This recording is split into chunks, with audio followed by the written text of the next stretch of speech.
fisoratana anarana fanadina-panjakana baccalauréat tsy hisy fantaram-potoana rehefa dila ny 17 mars ka emefokina hoe anolotra olona andrafitra ny bromahatry ny seni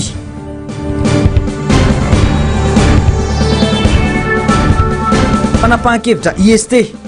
maratsendrika ny fanjakana na dia maneho ny fitoviany rehetra eo anaty analana azy hoy ny mpanao politika.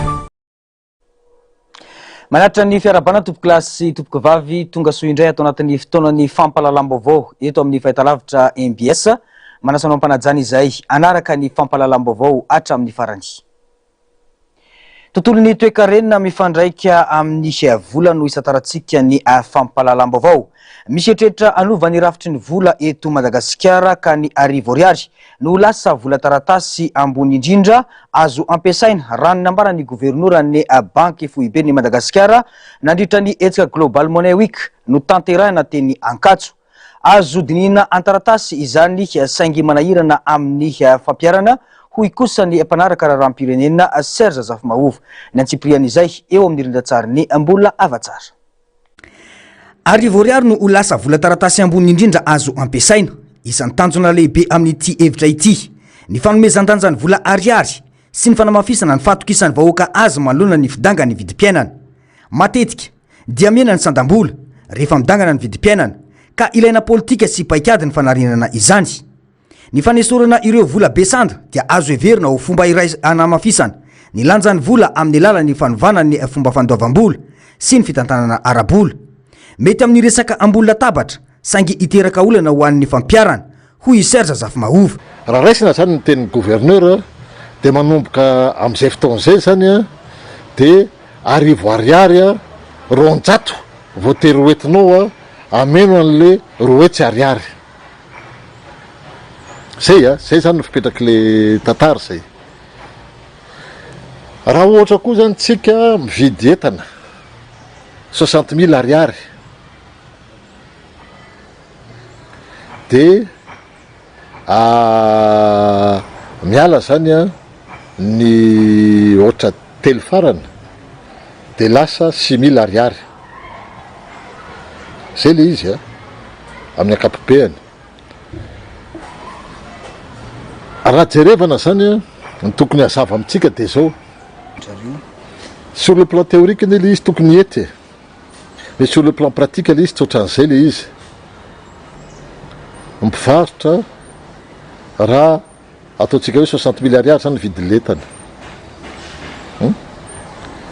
Fafana zany le 0 telo ary amin'ny farany. D'accord? Dia tokony ame zany 6 000 ariary. Le mpivarotra nefa tsy janona amin'le 6 000 ariary fa ho ampiakarinao io any akaikikaiky ny rapiny 900 ariary io dia lasa 6 900 ariary. Dia raha manao calcul tsotsotra anao raha ampiakariny 900 ariary zany dia asiva le 0 telo anie dia efa mahazo 45 000 zany le mpivarotra. Aty Afrika anie ny volantsika ny anisany maivana indrindra dia mba hoe ampatanjaka an'le volantsika zany sur le plan psychologique zany dia hoe anao an'io zareo fa tsy eritreretina zareo koa le psychologie ary amin'le mpanjifa ary amin'le vahoaka fa hokorotana be io ary hiakatra ho isy inflation be io. Inflationniste io ataony zareo io sur le plan théorique anie tout peut marcher ho amoahan zareo théorie économique BDP tsika rapitso afaka mandeha le izy rehefa théorie économique ny atao fa tiany tsy théorie économique fa pratique. Raha tsy vahoamana tsara koa dia mety hiteraka korontana amin'ny tsena sy ny fanakalozana ara-bola saingy raha tanterahina ampitandremana dia anampy amin'ny fanarenana ny lanjany vola sy ny fitoniana ara-toe-karena. Tsy tokony izao fitondrana izao nefa no hikitika ain-dehibe-pirenena tahaka izany hoy ny fanazavana. Eo amin'ny tantsaha koa amin'izany mety korontana ny lohan'ny tantsaha hoe tena sao dia misy fanambakany ty fanisana n'ity volo ty raha io zany ny atao ho isy crise io, ho isy crise de liquidité physique io, ho isy crise be io zany io resa-bolo io rapitso raha hoe ataony zareo io resaka io le hoe asorona le ohatra laktelo ary amin'ny farany grosse coupure tsy misy tsony zany le famille ariary dia anao aloha zany dia mibalady anao zany miaraka amin'ny sakosy zany rehefa mitondra ny roa alina ariarinao hoe ny arivo ariary manko azafady hoe ka tsy maintsy arivo ariary zany zay zany vola ambony indrindra ka satria hoe foanany ane zany manomboka amin'ny 2 arivo ariary ka hatrany amin'ny ny arivo ariary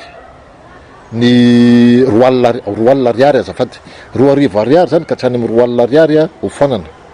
zay ne zany le izy dikan'izany hoe efa mitondra an'le sakosany anao ny insécurité zany hipetraka ho isy mouvement-na vola petite coupure be dia be zany hitombo koa ny insécurité au niveau en transaction rehefa maka vola renao zany am'gab efa sahirana indrandray fa ho ataonao zany le izy hoe arivo ariary mivoaka avy eo amin'le gaby atrele ahoana zany le izy amin'izay fotoana zay amin'izao fotoana zao ne zany hoe 800 000 ariary zany zao mivoaka dia misy mamoaka 1 200 000 ariary farary iny dia cotu zany le isan'ny vola tsy maintsy mivoaka avy eo zany ao amin'le gaby zany raha ny fanazavana moa dia mbola tsy nisy fanapahan-kevitra raikitra akory izany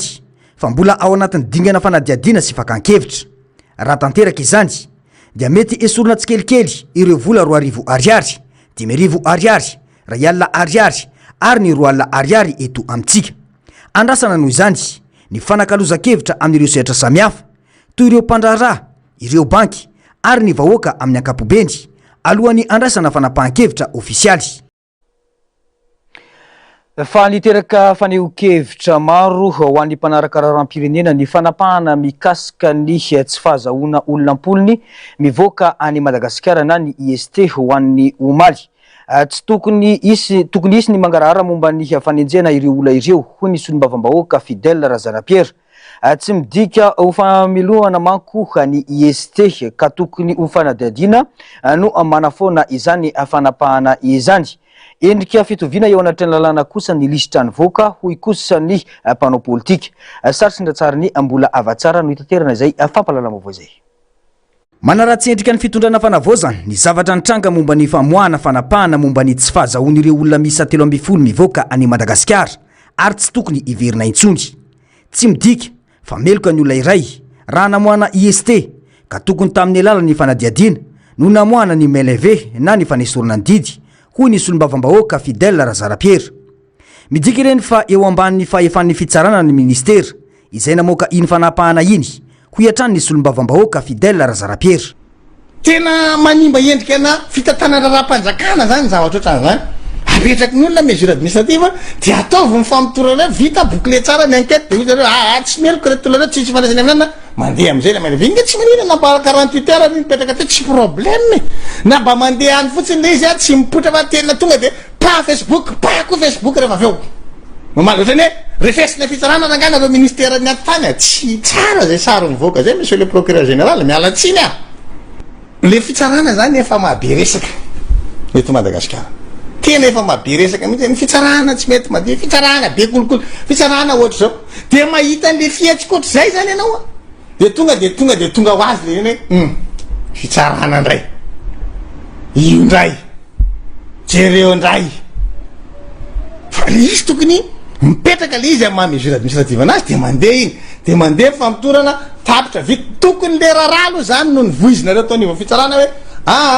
tratran'ny IST tokoa reo olona reo satria misy famitorana makasika an'izao ka zao ny antony ohatry zao fandehan'le affaire nisy anarana dia voatonontonona zareo satria rehefa nijerena message narefa ny olona dia nakany amin'zareo le message dia rehefa namarinina tsy tomponantoka zareo dia mandeha le démarche rehetra dia any arinan'iny amin'izay mangataka an'le izy amin'izay anao hoe eso fa ty tena tonga dia ridiridy be mihitsy le fitsarana par rapport amin'iny be be zavatra andrasanao ny fitsarana ireaziraingana be ohatrany zany fa ty tena hoe rapide kely mihitsy tonga dia vao mipotra le izy Facebook pa vetivety eo maraina le izy hitanao après midi efa hafa ndray sary mivoaka manozongozona ny farany tapahefany ilay fanjakana ny sary ohatrany toy zany ary tokony tsy hiverina ntsony ao anatin'ilay atao hoe fitantanana raharam-pirenena maneho ny fitoviany rehetra eo anatrehany lalàna ny lista hita hoy kosa ny mpanao politika raha Tierson Zanavanday ezaka mila tohizana ny tahaka ireny satria izany no fanavaozana notakin'ny vahoaka raha ny fanazavana efa mariky reny fa mandray andraikitra ny fitondram-panjakana ary malalaka koa ny olona amin'izay ataony fa misy ny lalàna fa rehefa fantatra kosa fa satria misy le ST dia nisy ny sivana natao tao anatin'le izy a rehefa amin'ny fotoana tsy ilana azy a dia afaka jano le izy dikany koa zay fa tsy misy koa ny anteritery a na ankolaka amin'ny fandraisana fanapahan-kevitra na resaka hoe tsy halakobika tsy tiako tare fa rehefa misy mifandraisana andraikitra dia mitovy ny olo-pirenena satria raha ny zavatra tadiavin'ny vahoaka eto a dia tsy misy ambony sy ambany araka ny tenenay teo dia mitovy daholo zay le fanavozana tokony mitovy ny olona rehetra eo anatrany lalàna voapirofo zany amin'ny fitondrana fanavozana zao fa mitovy ny olona rehetra eo anoloany lalàna ary tsisy ambony lalàna na manan-karena na mahantra na antonontonony na eo aza ny adevitra sy ny fomba fijery samihafa mitodika amin'ny fanjakana sy ny fitsarana ny masondrehetra amin'ny fanapahan-kevitra raisina satria ny mangarahara sy ny fanajana ny lalàna no antoky ny fitokisan'ny vahoaka ny fanavozana ho iatrany ny fanazavana mahavalalana ihany koa ny fivoahan'ireo antotan-taratasy sokajina ho saripady eny anivon'ny tambajotra serasera ho ihany ny faneho-kevitra raha ny taratasy sy miparitaka eny anivon'ny tambajotra serasera moa dia milaza fa toromarika avy amin'ny prime ministre Rajon Arson no nanaovana ny main levée ny IST n'ireo olona 12 ho fitandrona ny fitonina politika raha ny toromarika avy amin'ny primatura ihany koa dia foana ihany koa ireo fepetra napetraka ho an'ireo mpiasa-panjakana mamitahiraka any ivelany ka miverina toy ny taloha tsy mangandalo fankatoavan'ny prime ministre ny fahazahoana ordre de mission tsy mila fankatoavan'ny secrétaire général ny gouvernementa ihany koa ny momba ny resabola eny anivon'ireo ministera sy ny androm-panjakana isan-tokony tsy voakasiky ity toromarika ity kosa ny momba ireo olana azo fandrarana tsy mahazo mivoaka any Madagasikara na IST raha ny fanazavana atrany fa lafombaovao makasika ny tontolon'ny fifidianana tsy miandry ny fokoanandrom-pirenena fa tokony irosona ny famerenana ny fifidianana hoy ny KMF koa hoe fanabeazana olo-pirenena tamin'ity androany ity tsy amin'ny fikarakarana ny zotra-pifidianana ihany no iasan'ny seny raha ny fanazavana ary tsy mankasitraka ny fandravana ity rafitra ity na amerenana ny fikarakarana ny fifidianana any amin'ny ministerany atitany ity firaisamon'om-pirenena ity ndao raha tsika ny tati-baovao ny andro miaratina eo amin'ny sary sy njatsariny niaro tanjony nivoaka tamin'ny fangina ny KMF koa hoe fanabeazana olo-pirenena manoloana ny raharam-pifidianana izay tsy maintsy averina amin'ireo komina 420 indrindra ny makasika ny raharan'ny komina Antananarivo renivohitra tsy azo avelanjaka ny gaboraraka sy ny baranainy izay mitady ahazovana taorian'ny didi-pitsarana ny voaka ny amin'ny tokony amerenana ny fifidianana taky ny KMF koa hoe fanabeazana olo-pirenena ny amerenana ny fifidianana mialoha ny fokonandoham-pirenena misy komina 420 zao raha ny listra azo tany amin'ny